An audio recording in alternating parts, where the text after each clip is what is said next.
Tashdile and welcome to Tibet This Week. This is Sakina Bhatt with another edition of Weekly News on Tibet, His Holiness the Dalai Lama and Central Tibetan Administration. Let's look at the headlines first. His Holiness the Dalai Lama commemorates 24th Memorial Day of Dr. S. Radhakrishnan. His Holiness the Dalai Lama visits Lukuttara International Bhikkhu Training Center. Sikyong discusses Tibet Policy and Support Act 2019. 14th Tibetan Religious Conference illegitimizes China's meddling in religious affairs.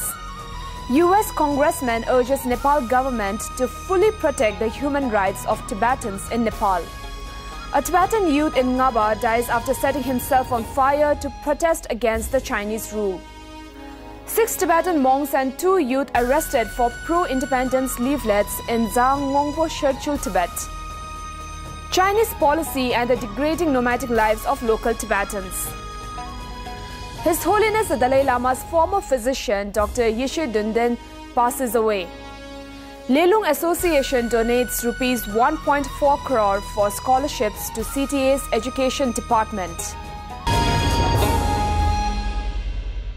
His Holiness the Dalai Lama delivered a lecture on the universal ethic in Delhi on Thursday last week. The event was to commemorate the 24th Memorial Day of Dr.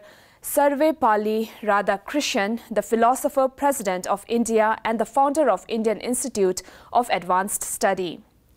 His Holiness spoke on the oneness of 7 billion human beings and the need for the revival of the ancient Indian knowledge of non-violence and compassion in combating conflict caused in the name of religion and territorial disputes. So, modern India should pay more attention about ancient Indian knowledge, how to tackle our emotion. So, over 3,000-year-old India's tradition, ahimsa, karuna, these related with our mind, our emotion. So, India have the opportunity and ability to combine modern education and ancient Indian knowledge, how to tackle our emotion. Dalai Lama ji spoke at length about values which make our life peaceful, which make our society peaceful, and which have the possibility of making the world a beautiful and a peaceful place. And he touched upon very important topics which we need in the current world, talking about our inner values, ahimsa and karuna. And I think somewhere we've forgotten the pursuit to these noble thoughts. He has awakened the Indians to the ancient values and beliefs that we seem to have lost somewhere, and the importance of ahimsa, karuna, and bringing about a balance between modern education and ancient education, leading to respect for values. On Saturday last week, during his 2-day teaching in Aurangabad, His Holiness spoke on non-violence and compassionate attitude and described himself as a messenger of Indian thought. His Holiness further spoke about reawakening the knowledge of ahimsa and karuna in modern India. The Tibetan spiritual leader also spoke on the teachings of Buddha. After more than 40 years, His Holiness visited Aurangabad at the invitation of the Lukuttara International Bhikkhu Training Center with the presence of more than 150 bhikkhus. As the first Dharma Veil's teaching, Shila, now we Bhikshu, is the foundation of Buddha Dharma. Buddha himself, you see, as a son of one small kingdom. Then he left from the family and he himself become bhikshu. Then his earliest five the Korngate, the first 5 disciples, they also become bhikshu. So Buddha himself, you see, in order to sort of mental progress, you need sort of Shila practice. So, Bhikkhu, I mean, Buddha himself, you see, they take a vow of Bhikkhu. Then, 6 years, his meditation, or most cases fasting. Then eventually you see his deeper understanding or increase. Then finally at the place Buddhagaya, he all ignorance is eliminated by wisdom which understand shunyata. His Holiness also addressed more than 50,000 people at the stadium of PES College of Physical Education. 3,000-year-old concept of ahimsa and karuna. Over 3,000 years. So Buddha also, you see, follow these 1,000-year-old Indian tradition. Karuna and ahimsa. And similarly, Jainism, Mahavira also follow very strictly ahimsa, karuna. And then Buddha, you see, he much emphasis about philosophy. His Holiness returned to Dharamshala on Monday this week. During his public talk at the Heritage Foundation last week, CTA President Dr. Lobsang Singye recounted the difficulty of Tibetan support groups advocating for human rights at the United Nations because of the various systematic tactics used by the Chinese government. The Tibetan president met with Senator Rubio, a longtime supporter for Tibet, and Senator Steve Daines, a Republican senator for the state of Montana. At the event titled Preserving Freedom in Tibet, Dr. Singye stressed that China is employing socialism with Chinese characteristics and how European countries have kowtowed to Chinese pressure to deflect Tibet throughout the years. Around 30 Chinese people joined the event titled 2019 Capital Area Sino-Tibet Night, where Dr. Singye met with Chinese scholars and activists at the office facility on Wednesday last week.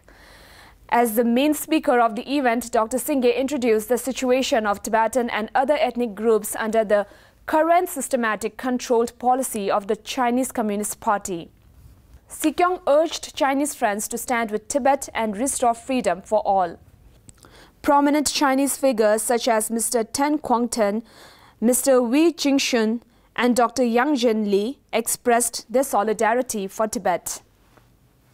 14th Tibetan Religious Conference affirms the Dalai Lama's sole authority in his reincarnation and illegitimizes China's meddling in religious affairs. The three-day, highly coveted 14th Tibetan Religious Conference was organized by the Department of Religion and Culture of Central Tibetan Administration in Dharamshala on Wednesday this week. Ever since 1969, when asked about his next reincarnation, His Holiness the Dalai Lama has told the international media that it was a matter to be decided by the Tibetan people. The three-day conference is administered by the heads and important figures of Tibetan Buddhist tradition, who will see it as imperative to adopt a special resolution on His Holiness the Dalai Lama's reincarnation. Addressing the inaugural session of the conference, Sikyong Dr. Lobsang Singye apprised on the resolutions passed in the recently held Third Special General Meeting on Reincarnation, whereby it was declared that the exclusive right and the power regarding the discovery and recognition of reincarnation of His Holiness the Dalai Lama lies in His Holiness himself and the Gande Podang Trust of the Dalai Lama. Any effort being made by China via its Order No. 5 will be outrightly considered as invalid as per the resolution adopted. This conference sees it necessary to adopt a special resolution on the matter. Resolution number 1, the karmic bond between the Dalai Lamas and the Tibetan people having been inseparable, and the present status of the Tibetan people being extremely critical, all Tibetans genuinely wish for continuation of the institution and reincarnation of the Dalai Lama in the future. We therefore strongly supplicate to His Holiness the Dalai Lama for the same. Number 2, the authority of decision concerning the way and manner in which the next reincarnation of the 14th Dalai Lama should appear solely rests with His Holiness the 14th Dalai Lama himself. No government or otherwise will have such authority. If the government of the People's Republic of China, for political ends, chooses a candidate for the Dalai Lama, the Tibetan people will not recognize and reject the candidate.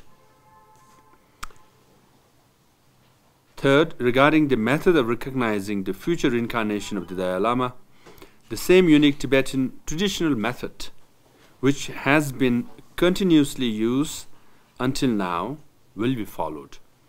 The method conforms to the basic philosophy and tenets of the Buddha Dharma and originated in Tibet over 800 years ago. Tibetan Religious Conference, November 27, 2019. Thank you. U.S. Congressmen Jim McGovern and Christopher H. Smith, co-chairs of the Tom Lantos Human Rights Commission, have released a letter to the ambassador of the Federal Democratic Republic of Nepal, urging the Nepalese government to fully protect the human rights of Tibetans in Nepal. The letter expressed concern about the deportation back to the People's Republic of China of 6 Tibetans who crossed into Nepal from the People's Republic of China in September, in apparent violation of Nepal's obligation of non-refoulement. The members of the Congress urged Nepal to halt deportations of Tibetans, refrain from the use of preventive detention, and register all Tibetan refugees living in Nepal.